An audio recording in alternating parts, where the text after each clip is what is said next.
com autorização de Sua Excelência, o Chefe de Estado-Maior da Armada, Almirante Jorge Nobre de Sousa, a Vice-Presidente da Classe de História Marítima, Professora Doutora Ana Paula Avelar, em representação do Presidente da Academia de Marinha, Vice-Almirante José Manuel Silva Carreira, declara aberta a sessão de encerramento do ano académico 2025. Vai dar-se início à cerimónia de imposição do colar insígnia ao novo membro efetivo da Academia de Marinha. Membro efetivo da classe de Artes, Letras e Ciências, o académico Jorge Manuel Nobre de Sousa.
Está encerrada a cerimónia de imposição do colar insígnia ao novo membro efetivo da Academia de Marinha.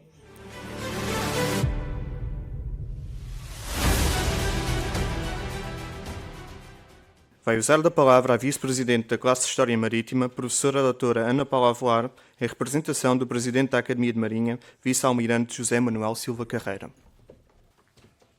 Sr. Almirante, Chefe de Estado-Maior da Armada e Autoridade Marítima Académica, em representação do nosso Presidente da Academia, saúdo Vossa Excelência, dando-lhe as boas-vindas neste momento em que encerramos o primeiro ano académico da responsabilidade do presente Conselho Académico.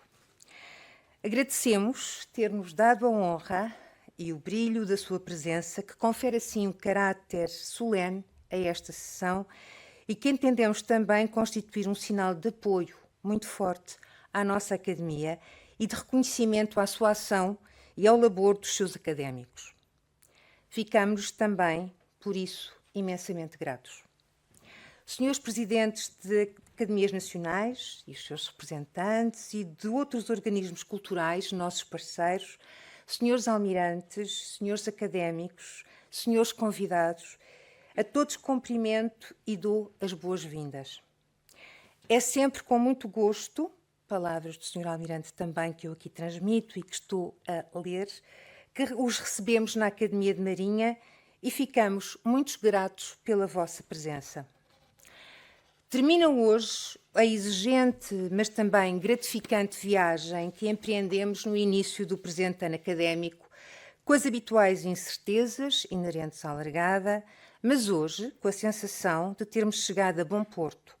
Vislumbramos já, com ânimo, a próxima singulatura de 2026. Entretanto, é tempo de balanço e de reflexão e de extrair os ensinamentos das lições aprendidas, o que iremos certamente fazer, mas hoje quero apenas apresentar uma súmula da atividade da nossa Academia em 2025, por razões que adiante referirei e para o que peço a vossa benevolência. Os momentos mais significativos do calendário académico foram marcados por sessões solenes presididas por Sua Excelência, o Almirante-Chefe de Estado-Maior da Armada, a quem, mais uma vez, agradeço a presença e o valioso e imprescindível apoio que dispensa à nossa Academia. Foi o caso das sessões de abertura e de encerramento do ano académico, da sessão solene integrada nas comemorações do Dia da Marinha, em que o Almirante-Chefe do Estado-Maior da Armada apresentou a sua estratégia para o mandato, e ainda a sessão solene de homenagem à nossa académica honorária, a professora doutora Raquel Soeiro de Brito, para assinalar o seu centenário. No total, foram 34 sessões, cujos textos constarão das memórias relativas ao presente ano. Destas, 8 foram conjuntas, que indicarei por ordem cronológica, com referência aos nossos parceiros, a quem desde já agradeço a sempre pronta e empenhada colaboração. Fundação Oceano Azul, Centro de Investigação Professor Dr. Joaquim Veríssimo Serrão, em Santarém, Instituto de Cultura Europeia e Atlântica, na Ericeira, Universidade de Aveiro, Faculdade de Letras da Universidade de Lisboa, Academia Portuguesa de História, Conferências Luso-Italianas e Universidade do Algarve. No âmbito das comemorações do Dia da Marinha, realizou-se o habitual colóquio em parceria com o Instituto Politécnico de Viana do Castelo, com o tema O Mar, Tradições e Desafios, a importância das novas tecnologias no uso sustentável e seguro do mar, fortemente participado pelos docentes e discentes daquele instituto e com forte impacto na cidade e meios de comunicação local. Este foi também um ano em que teve lugar a 18ª Bienal de Artes Plásticas, subordinada ao tema O Mar, Tradições e Desafios da Responsabilidade da Classe de Artes, Letras e Ciências, em que competiram cerca de 60 obras entre pintura, escultura e modelismo e em que foram atribuídos prémios e menções honrosas nas disciplinas de pintura e modelismo e contou, pela primeira vez, extra concurso, com a participação de Urban Sketchers. O 4º Simpósio Internacional de História do Oriente, de 3 dias, da responsabilidade da classe de História Marítima, e contou com a parceria do Centro de História da Universidade de Lisboa, da Universidade Aberta e da Universidade Católica, foi sobre este ano, noutros anos tenho contado com outras colaborações, foi subordinado ao tema O Mar como Espaço de Encontros, a Europa e o Oriente, tendo contado com 40 comunicações de grande valor científico de investigadores nacionais e estrangeiros. O ciclo anual de conferências sobre a economia do mar foi dedicado este ano a um tema na ordem do dia, as indústrias de defesa na economia do mar, tendo a contribuição de figuras relevantes das indústrias de defesa em Portugal e foi, ele também, muito participado. A visita guiada, organizada em parceria com a AGIC, Associação Portuguesa de Guias e Intérpretes e Correios de Turismo, aberta a todos os académicos e convidados, foi em 2025, no Museu da Cidade de Lisboa e a todos os níveis, todos o consideraram assim, notável. No plano editorial, a Academia de Marinha deu ao prelo 5 livros da sua edição e um em parceria com a Universidade Católica, que foi lançado na Academia, assim como um livro editado pelo Centro de História da Faculdade de Letras da Universidade de Lisboa, ambos os livros lançados com autoria ou coautoria de nossos académicos. No plano internacional, a Academia de Marinha esteve representada em Marselha por um académico que fez uma comunicação no encontro preparatório da 3ª Conferência das Nações Unidas sobre os Oceanos, o NOC 3, organizado pela Academia de Marinha Francesa. Esteve também representado no 1º Congresso de História Naval do Instituto de História e Cultura Naval em Madrid, onde a Academia foi representada pelo Presidente e por 2 académicos que apresentaram comunicações. E ainda no encontro das Academias de Marinha Europeias, em Gotemburgo, onde a Academia foi representada pelo Presidente e onde se começaram a preparar aqueles que serão contributos para uma estratégia marítima europeia que responda aos desafios da atual conjuntura internacional e suas possíveis evoluções. A Academia atribuiu 3 prémios este ano. O Prémio Academia de Marinha, o Prémio Almirante Teixeira da Mota e o Prémio Fundação Oriente Embaixador João Deus Ramos, este último no âmbito do protocolo celebrado com a Fundação Oriente, os quais foram muito concorridos com algumas obras de muito alta qualidade. Termino este exercício, porventura pouco estimulante, mas que se impunha pelas exigências de um dever de transparência e responsabilidade e também por imperativos de justiça para com os nossos parceiros, aos quais devemos homenagem e reconhecimento pelo seu pronto apoio e confiança em nós depositada, e para com os nossos académicos, pelo seu apoio e trabalho, sempre gratuito, que prestam à Academia e que está na base dos resultados apresentados, assim como à pequena guarnição da Academia de Marinha, verdadeiros Deus ex machina de tudo o que de bom acontece nesta casa. Mas o desencanto das minhas palavras vai agora ser largamente compensado com a conferência do professor Dr. João Paulo Oliveira e Costa, a quem muito agradeço a pronta disponibilidade com que respondeu ao meu convite, ao do nosso almirante, para proferir e que tem como título A História Marítima como Pilar da Identidade Nacional. O Sr. Professor Dr. João Paulo Oliveira e Costa é professor catedrático da Nova, Faculdade de Ciências Sociais e Humanas, no Departamento de História e coordenador da Cátedra Unesco, Património Cultural dos Oceanos. É licenciado em História pela Faculdade de Letras da Universidade de Lisboa e obteve os graus de mestre e doutor em História do Descobrimento e da Expansão Portuguesa pela Faculdade de Ciências Sociais e Humanas da Universidade Nova. É investigador do CHAMP, Centro de Humanidades, de que foi já seu diretor.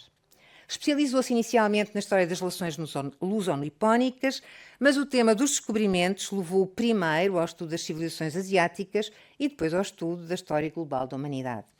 É presidente da Comissão Científica da Coleção História da Marinha Portuguesa e da Comissão Executiva do projeto Portugal 900 anos.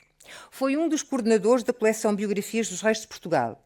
É membro do Comitê Internacional dos Seminários Internacionais de História Indo-Portuguesa e é nosso membro emérito da classe de História Marítima da nossa Academia de Marinha. É autor de uma vasta obra científica, publicada, tendo a sua obra Portugal na História, uma Identidade 2022, sido premiada pelo Prémio João dos Passos e o Prémio História da Europa pela Academia Portuguesa da História. Tem sido professor ou conferencista convidado em muitas universidades de todos os continentes. É também autor de vários variadíssimos romances históricos. Foi condecorado pelo Imperador do Japão com a Ordem do Sol Nascente. Agradecendo mais uma vez ao professor Oliveira e Costa por nos vir encantar hoje com o resultado dos seus trabalhos e reflexões, resta-me e resta-nos desejar a todos um bom Natal e uma excelente 2026. E nada melhor, nas palavras do Sr. Almirante, para começar o ano, que voltarmos a encontrar-nos aqui, na Academia de Marinha, a 6 de janeiro, para a abertura do ano académico. Muito obrigada.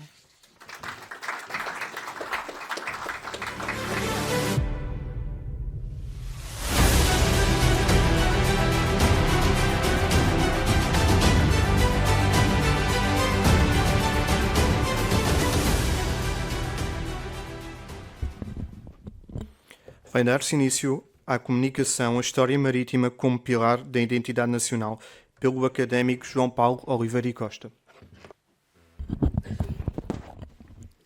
Sr. Almirante, Chefe de Estado-Maior da Armada, Sra. Vice-Presidente da Academia Portuguesa de História, prezados confrades, colegas, amigos, é sempre com a maior das honras que aqui venho falar, já lhe perdi a conta às vezes, estava aqui a pensar, uma das comunicações um dos trabalhos para mim mais importantes que eu fiz sobre Dom Afonso V, foi aqui apresentado já há 30 anos, de modo que, enfim, e não foi o primeiro, e não foi a primeira vez que aqui falei.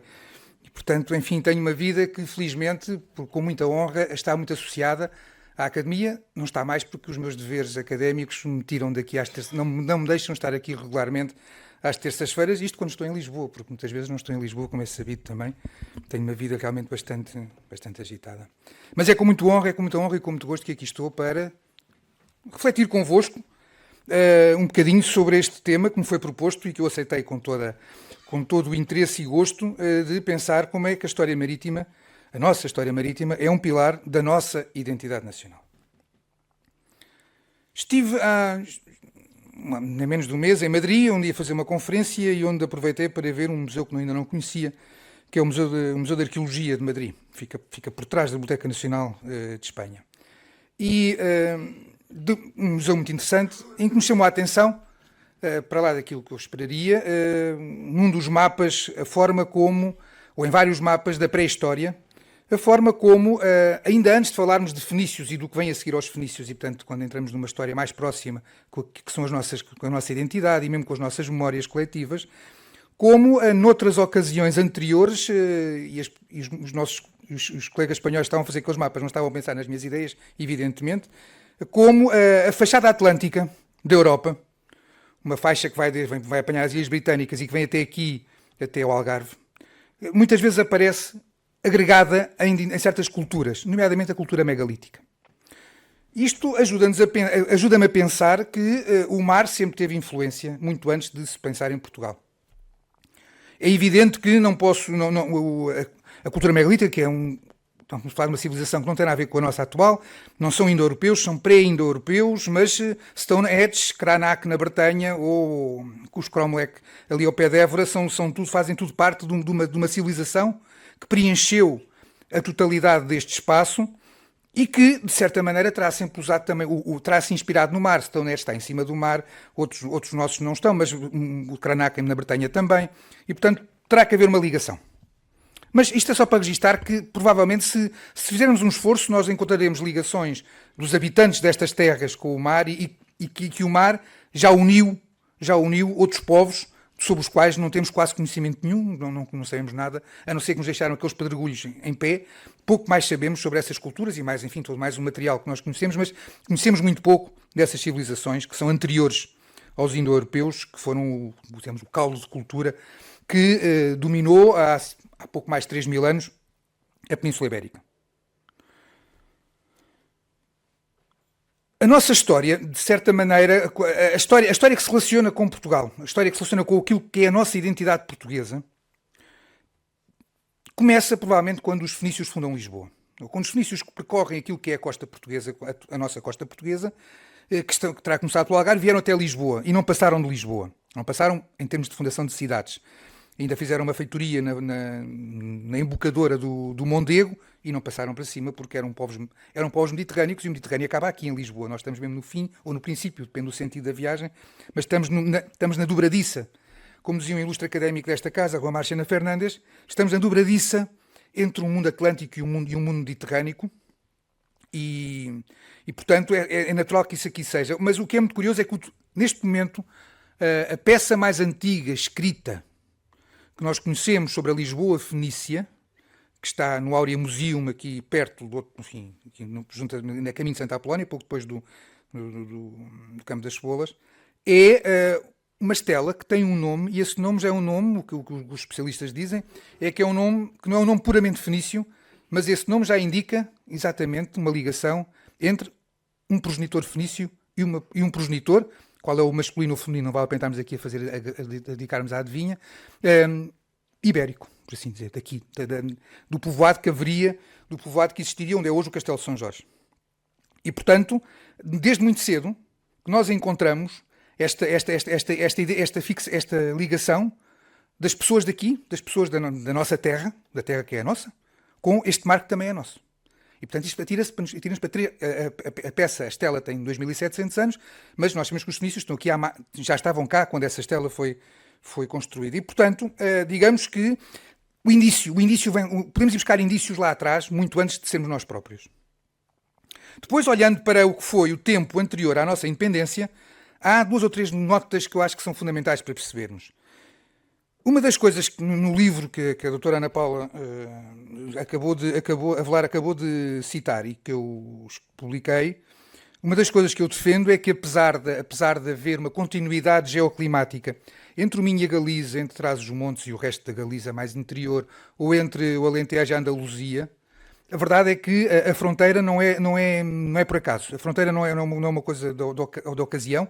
A fronteira tem uma característica que é comum fora das zonas de rio, é comum a toda a sua linha, e o comum é a montanha.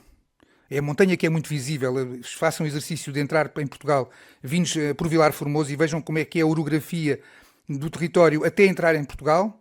Ainda temos, que é plana, e como assim, passados 5 km da fronteira, já estamos com um vale profundo para passar o Coa. Ou experimentem entrar outra vez em Portugal, de Badajoz para Elvas, e quando estamos a atravessar o Caia, olhem o que é que tem à frente, tem uma montanha, tem uma parede com Elvas no meio, a Senhora da Graça, neste caso, à direita, Santa Bárbara à esquerda. Experimentem entrar por Melgaço, vindo lá na zona do Jerez, e portanto saem do Vale do Lima para apanhar uma parede digna da Guerra dos Tronos. Mais baixinha, mas digna dos Tronos. Portanto, um país de montanhas. E sabemos que essas montanhas foram decisivas para atrapalhar os romanos. Mas a verdade é que, apesar de terem atrapalhado os romanos, não foram suficientes para os deter. Sabemos também que os romanos não entraram no território que é hoje Portugal pelo mar. Não há nenhuma operação anfíbia no Algarve ou um desembarque aqui no Tejo e depois as legiões entrarem pelo Vale do Tejo adentro, que até era fácil, pela Lesíria, por exemplo. Não. Os romanos vêm, desembarcam ainda na Espanha mediterrânica e vêm em direção ao Ocidente. E apesar de terem passado 100 anos para passar as montanhas, grosso modo, do complexo da Serra da Estrela, a verdade é que passaram. E a pergunta é porque é que os lusitanos resistiram, mas não acabaram por falhar. E eu acho que eles acabaram por falhar pela mesma razão que depois os suevos. Porque mais tarde este Ocidente voltou a gerar, num momento de pré-hegemonia, de uma nova hegemonia hispânica, quando os visigodos tinham quase todo o território peninsular, o Noroeste, grosso modo aquilo que teria sido a Galécia romana, mais os territórios até o Tejo, até o Mondego, desculpem, resistiram durante algum tempo, mas acabaram por se sobrar também. E aquilo que me parece é que aos lusitanos e aos suevos, povos aguerridos, que deram... É bom não esquecer que não há nenhum livro sobre as guerras de Roma que não tenha um capítulo sobre Viriato. Portanto, Viriato não é uma lenda, como às vezes tentam imaginar. Viriato é uma realidade objetiva e uma das maiores dificuldades por que os romanos passaram em toda a sua história. Aos lusitanos e aos suevos faltou-lhes mar. Faltou-lhes recuo.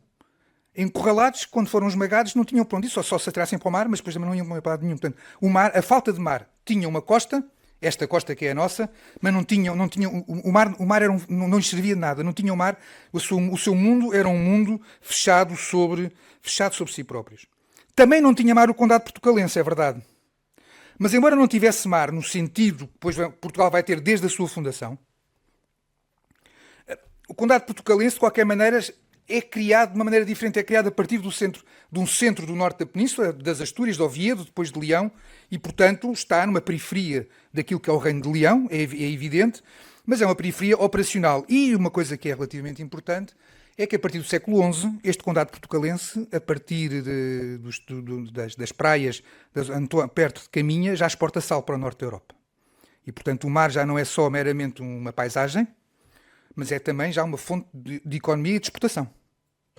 Porque já começa a haver sal exportado ainda antes da independência. E assim que se dá... Eu tenho o prazer de trabalhar nas celebrações dos 900 anos de Portugal com o Dr. José Ribeiro e Castro, que aqui está e assinalo com muito gosto. E nós não vou aqui discutir qual é a data em que Portugal foi fundado, porque o nosso propósito é mostrar que Portugal foi sendo fundado. Celebramos por isso este ano os 900 anos da cerimónia em que Dom Afonso Henriques se armou a si próprio cavaleiro em Samora, e lá estivemos, com uma semana muito interessante. E estamos a celebrar os diferentes acontecimentos. Nós, espero que em 2027, por exemplo, além de celebrarmos os 500 anos dos Açores, que é o completar do território nacional, também possamos celebrar o mito, que é o mito de Egas Muniz, que é um dos grandes mitos da história de Portugal e um mito da honradez, mas que é um mito que está vinculado a uma personagem e tem a ver com 1127, ao cerco de Guimarães antes da independência. Teremos de falar em 1128 e vamos continuar a falar 1131 com a instalação de Dom Afonso Henriques em Coimbra, 1139 com a Batalha de Ourique e com o facto de, a partir daí, Dom Afonso Henriques passar a intitular-se rei e não duque. Sem esquecer que, evidentemente, a partir de 1143 parece que é evidente que essa independência que está a encorpar se torna um facto político objetivo à escala peninsular. Isso leva-nos a um outro acontecimento capital desta independência de Portugal, que é em 1147 e a conquista de Lisboa. Também de Santarém, é verdade, mas Lisboa é que vai ser realmente decisivo. E porquê que para mim, parece dentro desta lógica, desta conferência que me pediram e que eu faço com tanto interesse, e que é um tema que eu tanto tenho estudado e sobre o qual tanto tenho trabalhado, é porque a operação militar que levou à conquista de Lisboa é uma operação rara, ou é uma operação nova no contexto da Reconquista. É algo que nunca tinha ocorrido. Porque o cerco é estabelecido pela força que Dom Afonso Henriques é capaz de mobilizar no seu território, mas aqui acresce um conjunto de cruzados. E se uns cruzados são apenas uma espécie de um aproveitamento oportunista, porque estamos em plena Segunda Cruzada na Terra Santa, e portanto há um grupo de ingleses que ia de facto a caminho, como continua depois, a caminho da Terra Santa, e que aproveitou só para começar aqui, digamos assim, a aquecer os motores. Aliás, o único grande triunfo militar da Segunda Cruzada foi a conquista de Lisboa. A Segunda Cruzada na Terra Santa é um fracasso. O grande resultado da Segunda Cruzada é a conquista de Lisboa pela cristandade. A verdade é que os flamengos e os alemães que aqui também estiveram a combater para Dom Afonso Henriques, esses foram recrutados especificamente para esta operação militar. foram recrutados por Dom João Peculiar, o arcebispo de Braga, que é um cofundador de Portugal, com o Dom Afonso Henriques, é o grande diplomata. Suponho que viajou ainda mais do que eu, porque o homem nunca estava quieto e, portanto, era uma figura fundamental para se perceber boa parte do que é a fundação do reino. É muito interessante porque isto depois há coisas que vale a pena às vezes chamar a atenção. A biografia magistral de Dom Afonso Henriques, de José Matoso, é uma espécie de bíblia para quem quer perceber estas coisas deste princípio do país.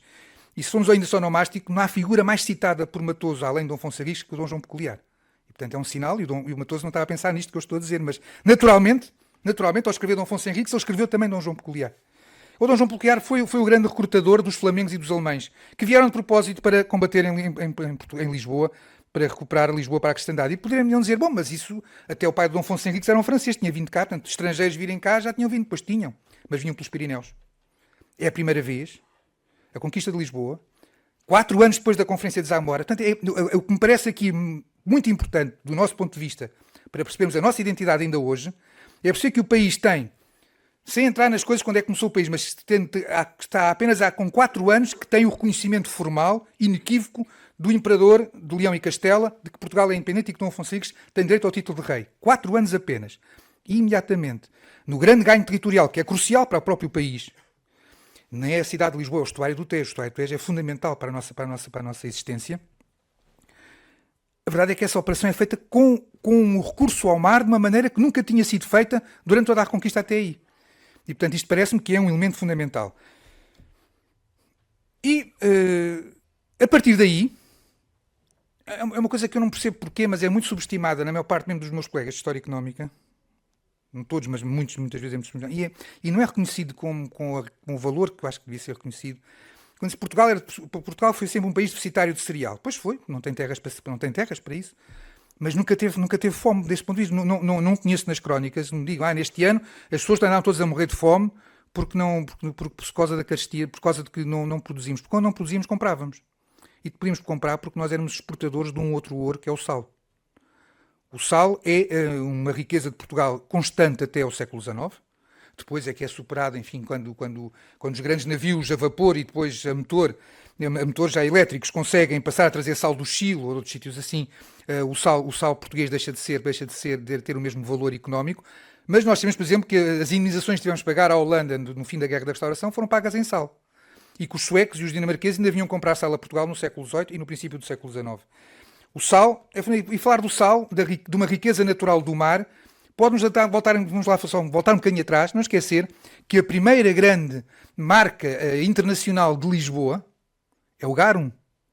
E o garum volta-nos a colocar junto no mar. Não no sal, mas nos animais, não é? Mas também no sal. É uma conserva.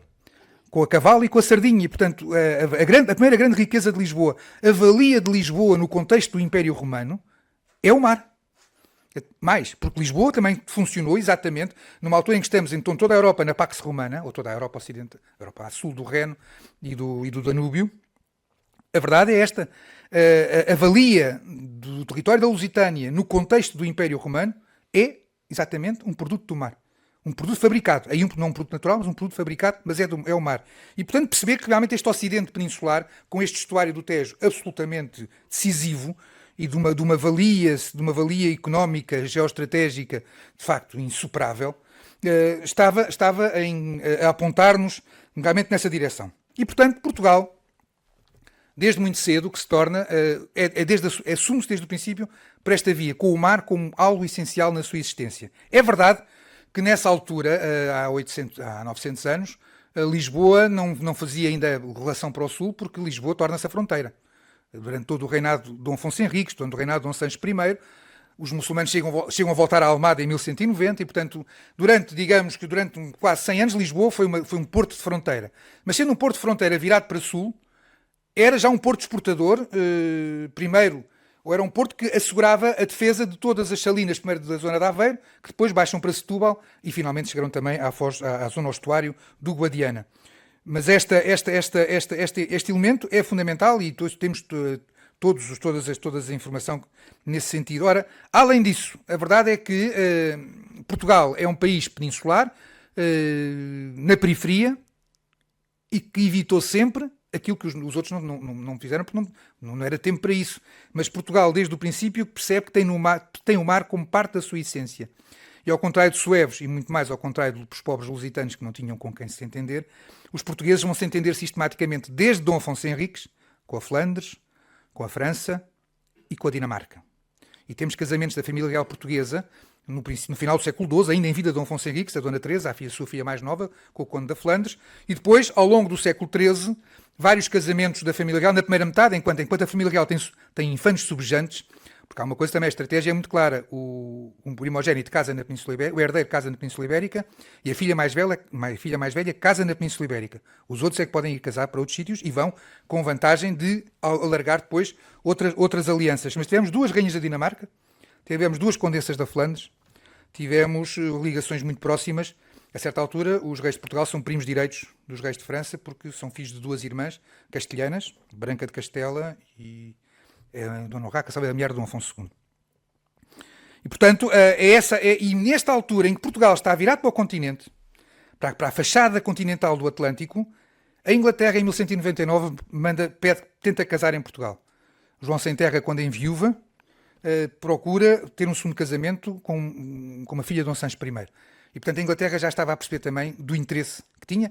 A Inglaterra que tem relações intensas com a Castela nessa altura. Afonso VIII é casado com uma inglesa, mas os filhos... Há casamentos no tempo de Afonso VIII de Castela com a Inglaterra. Mas a verdade é que Portugal depois percebe qual é um bom negócio, porque a verdade não foi fácil, mas é com Dom Afonso IV. Dom Dinis cria a Marinha de Guerra, isso a gente sabe que é um passo importantíssimo, mas se Dom Dinis criou instrumentos, com Dom Afonso IV temos a doutrina. A doutrina marítima de Portugal é uma responsabilidade, ou é um mérito do rei Dom Afonso IV, que é o rei que sistematicamente tenta casar na Inglaterra, não consegue ainda, por 2 vezes propõe casar as suas filhas, primeiro com o próprio Eduardo III de Inglaterra, depois com o célebre príncipe negro, o príncipe de Gales, Eduardo, o príncipe de Gales, que morreu antes do pai.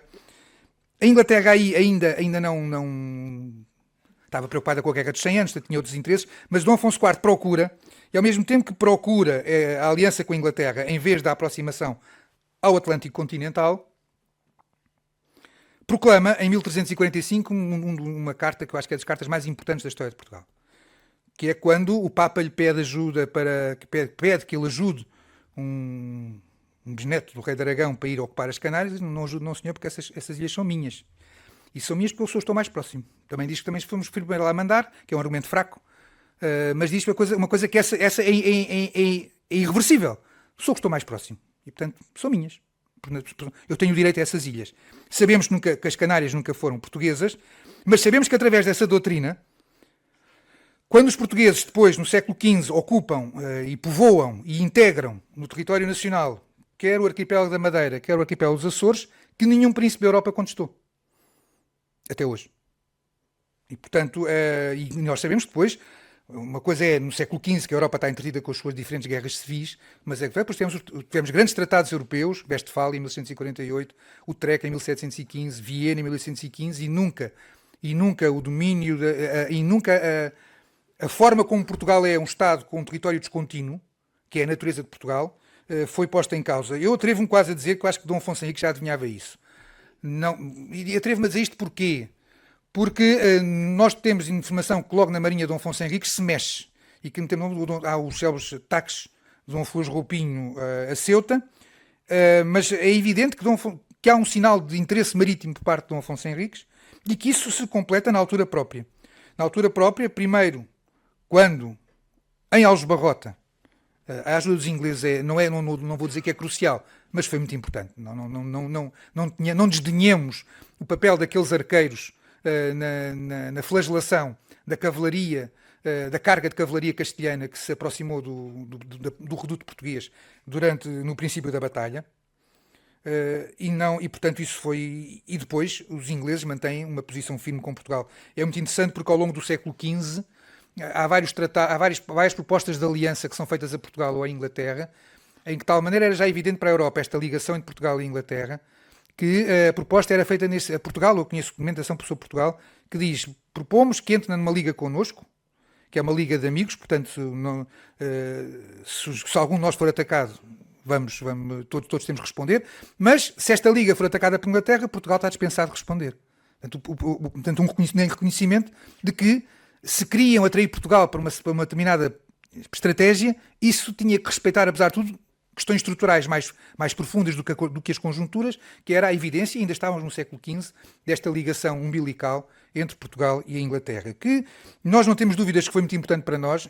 Às vezes eles desdenham um bocadinho, porque é normal os maiores desdenharem os mais pequenos, mas também a história da Inglaterra sem esta aliança não é tão fácil de contar.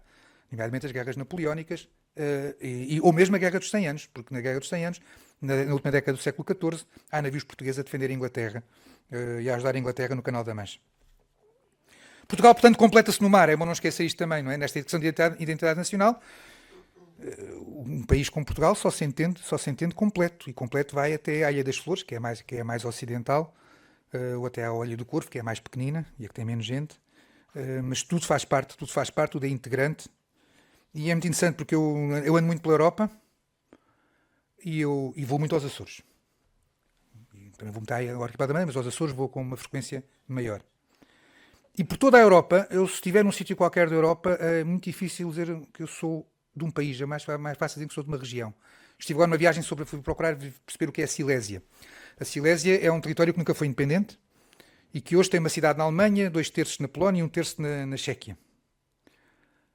E isto chama a atenção porque no ano anterior estava em Cracóvia e uma colega me disse, eu sou de Wrocław. Nós somos mais ou menos polacos. E eu pensei, bolas, isto nem na Ilha do Corvo dizem que são mais ou menos portugueses. São açorianos, claro, mas são portugueses. Nunca ouvi um açoriano ou um madeirense ou um transmontano dizer que somos mais ou menos portugueses. E aquela polaca disse-me assim, são mais ou menos polacos. E, portanto, há uma diferença. Não? É esta ideia de que o mar, no nosso caso, uniu completamente e forjou uma identidade que só se compreende com todos.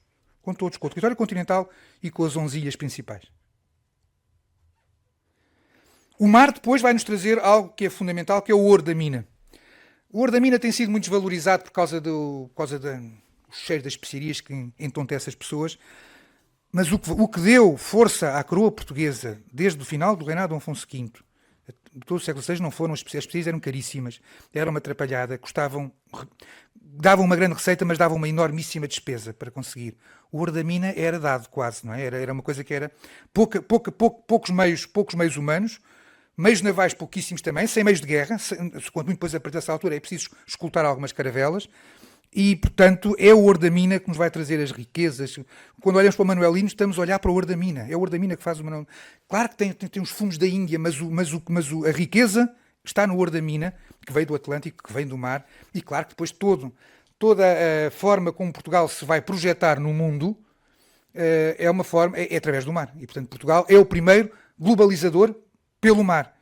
O que é normal num país que, como eu vos disse, quando começa, a primeira coisa que faz é atacar pelo mar, é criar uma operação marítima para conquistar a sua cidade mais importante daquilo que virá a ser o seu território, como foi a campanha militar 1147, aqui em Conquista de Lisboa. E agora podemos fazer a prova dos 9, tudo o que eu estou a dizer. Porque é que isto não faz sentido. E vamos até 1580. E o que é que nos aconteceu em 1580? Em 1580 não tínhamos a Inglaterra. Portanto, não tínhamos o mar. Em 1580 estamos encurralados. Tal e qual os lusitanos e os suevos perdemos a independência. Porque não tínhamos mar. É um momento em que, por razões que são conjunturais, o protestantismo na sua fase mais efervescente e, portanto, um afastamento natural de Isabel I, que era uma protestante muito dogmática em relação aos católicos, vai fazer com que haja um momento de menos empenho da Inglaterra em todo este processo, no processo peninsular. Vai até acontecer que é uma altura em que a Inglaterra acha que pode estar sozinha no Atlântico. É o tempo do Drake. Depois vai perceber que não. Mas é o tempo do Drake. E, portanto, a verdade é que, sem o apoio inglês, Portugal foi incapaz de se defender sozinho, porque o mar ficou desguarnecido. E é pelo mar que entra o Duque de Alba, não é por terra. Filipe II vai se instalar em Badajoz, mas a operação militar que vai submeter os resistentes portugueses em torno do Prior do Crato, entram pelo mar, não entram por terra, porque o mar falhou. E só falhou uma vez, felizmente. E quando falhou, falhou mesmo. Foi irreversível. E quando chegamos em 1140, na verdade, o que é que o Dom João IV faz depois da aclamação aqui no Terreiro do Paço? É imediatamente restabelecer as ligações diplomáticas com o mar. Com a Suécia, com os Países Baixos, com a Inglaterra, mais até que a Santa Sé. Porque isto é que era fundamental para assegurar a viabilidade da guerra e depois o próprio Império. O próprio Império que se vai associar, nomeadamente o Brasil, o Nordeste do Brasil, sujeito aos neerlandeses, mas que vai mesmo do interior do sertão vai dizer nós também somos portugueses e nós também vamos. E se for preciso até mandamos dinheiro para Portugal para que Vossa Alteza possa combater os espanhóis. E, portanto, a verdade é que a crise que vai levar à dinastia filipina começa no mar e acaba no mar. E é enquanto não temos mar que estamos numa situação difícil e depois sabemos que, além das vitórias extraordinárias nas sucessivas batalhas campais que os portugueses lograram obter, mesmo com toda é uma coisa, às vezes pode-se encontrar historiadores que estão mais preocupados em ver os relatórios dos comandantes a dizer que está tudo desorganizado.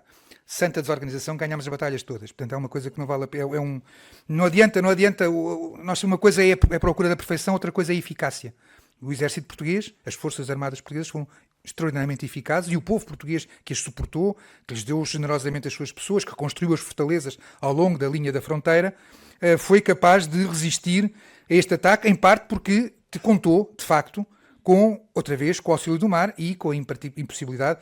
Isto, apesar da dificuldade que é momentaneamente no tempo de Cromwell. No tempo de Cromwell há um momento em que Cromwell volta a apertar Portugal. Quando se dá a restauração, estão os Stuart no poder em Londres e, portanto, a relação é fácil. Depois, com Cromwell, ele chegou a bloquear Lisboa um ano, mas, enfim, mas Portugal foi capaz, até disso foi capaz de superar. E vai imediatamente, vai fazer mais pragmaticamente, o primeiro casamento diplomático entre uma católica e um protestante é o casamento de Carlos II com Dona Catarina de Bragança, exatamente porque a estratégia está mais acima. É o oposto daquilo que era o tempo de Isabel I, em que a religião estava acima dessas coisas.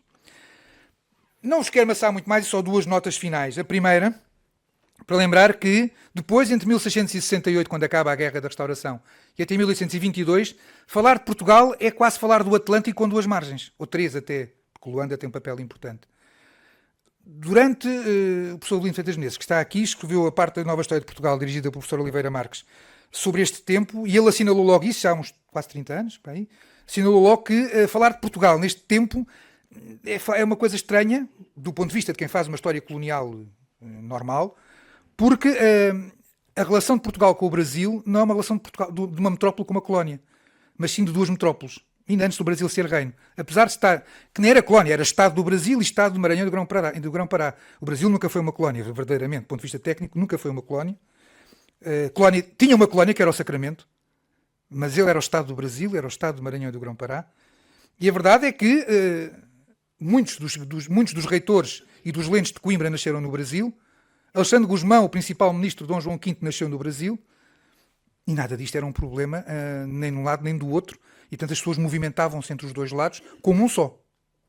E, portanto, aí o mar a unir de uma maneira significativa e que depois, quando se dá a independência do Brasil, em pouco tempo voltou a continuar a unir. Ou seja, a independência há um sobressalto no momento da independência, mas rapidamente, é bom não esquecer que a imigração portuguesa ao longo do século XIX é maioritariamente para o Brasil e, portanto, a construção do Brasil continua a ser feita, em parte, também com o contributo dos portugueses. Para terminar, só lembrar que depois, o salto é grande, mas enfim, parece-me que é um sítio mais... O facto mais interessante do meu ponto de vista que é 1949 e a fundação da NATO. Porque na fundação da NATO foram 12 países, 12 Estados, 11 democracias e uma ditadura. Mas éramos uma ditadura, mas eles não podiam dispensar os Açores, não é? Não podiam dispensar a nossa costa. E, portanto, Franco ficou de fora, a Espanha de Franco ficou de fora, mas o Portugal de Salazar não ficou, não por causa de Salazar, mas por causa de Portugal. Portugal é indispensável na estratégia da NATO e na concepção da NATO, e, portanto, apesar de ser que era, indiscutivelmente que era uma organização militar das democracias, mas que engoliu o sapo e incorporou um país que não era uma democracia, mas que era essencial geoestrategicamente pelo seu território, pela sua disposição na geografia para ser integrado e, portanto, Portugal integrou a NATO, naturalmente. Esta ligação ao Atlântico tem uma outra linha muito interessante que podemos remontar também ao século XVII e à Restauração. Porque no tempo do Padre António Vieira e do Conde Castelo Melhor, Dom Afonso VI e Dom Pedro II, é evidente também que há uma altura, não é por acaso que Dom Afonso VI é casado com uma francesa, a sobrinha do Luís XIV, sobrinha ou prima do Luís XIV, porque em Portugal sempre houve, apesar de tudo, duas opções em relação ao mundo exterior. A opção marítima e uma opção continentalista. que se manifestava dessa maneira, e foi-se manifestando sempre. O mapa cor-de-rosa é uma diatribe dos continentalistas, inevitavelmente. O mapa cor-de-rosa é um disparate, porque Portugal não tinha condições para ocupar todo aquele território. É um embaraço dos germanófilos contra os anglófonos. É a leitura mais simples que se pode fazer daquela crise. O mapa não tem sentido nenhum, Portugal não tinha nenhuma presença naqueles territórios, e a verdade é que foi uma maneira de tentar embaraçar, e é o lado alemão que coisa. E por isso leva-nos ao celebérrimo debate de 6 de novembro de 1975, inesquecível na história da democracia portuguesa, entre Mário Soares e Álvaro Cunhal. Eu acho muita piada que eu digo para os meus amigos, para os comunistas, como certa piada: olhem, se este debate fosse no século XVII, no lugar do Cunhal estava o Padre António Vieira. Eles ficam sempre um bocadinho assanhados, porque pronto, não bate assim a bota com a perdigota. Mas no fundo é a mesma coisa. É muito interessante, agora a guerra da Ucrânia permitiu perceber isso completamente, porque o PCP não continua a favorecer ou a replicar as palavras de Moscovo. Mas Moscovo já não é comunista. E, portanto, é porque há uma outra coisa, é que o PCP, pela maneira como se criou-se no anti-americanismo e no anti-atlantismo, que o empurrou, independentemente da questão ideológica, geoestrategicamente, para ser anti-atlantista. E, portanto, aquele debate, aquele célebre debate, interessantíssimo, que acho que vale a pena rever, entre Mário Soares e Álvaro Cunhal, é também um debate entre a visão de um Portugal marítimo ou de um Portugal continentalista, que se expressaria, neste caso já, naquilo que é o representante do poder continental face ao poder atlântico, que passou da França para a Alemanha e depois da Alemanha para a União Soviética e hoje para a Rússia.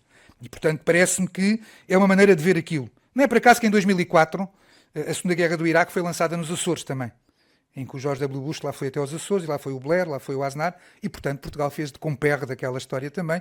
Não é que Portugal tenha tido um papel relevante na guerra em si, mas foi o território que fazia sentido naquele momento para que ingleses, norte-americanos e espanhóis, com a parceria portuguesa, acabassem por declarar a guerra, ou anunciar a guerra. O mar continua a ser hoje um sustentáculo da economia. Hoje não é tanto o sal, mas é o sol. É o sol e são as praias. E, portanto, é essencial, continua a ser essencial na nossa. O mar é essencial na memória nacional. Tudo circula, porque continua a ser, quer se goste, quer não, somos o país dos descobrimentos. Isso é uma coisa. Podem dizer o pior possível dos descobrimentos a alguns, mas não podem matar a verdade, que é: somos o país dos descobrimentos.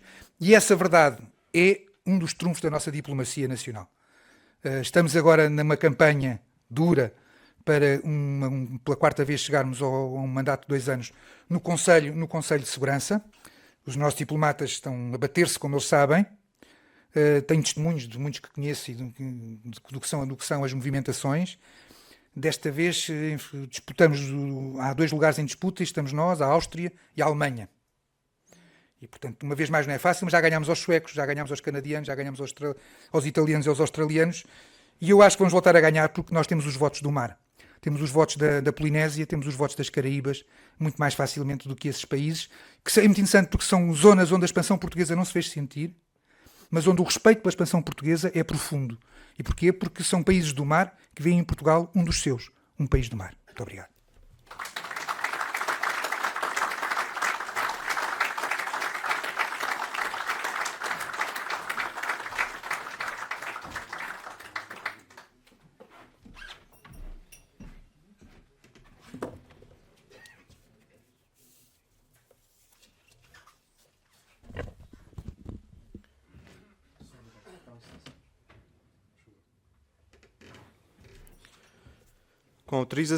Com autorização de Sua Excelência o Chefe do Estado-Maior da Armada, Almirante Jorge Nobre de Sousa, a Vice-Presidente da Classe de História Marítima, Professora Doutora Ana Paula Avelar, em representação do Presidente da Academia de Marinha, Vice-Almirante José Manuel Silva Carreira, declara encerrada a sessão de encerramento do ano académico 2025 e deseja a todos os presentes um Santo Natal e um bom Ano Novo.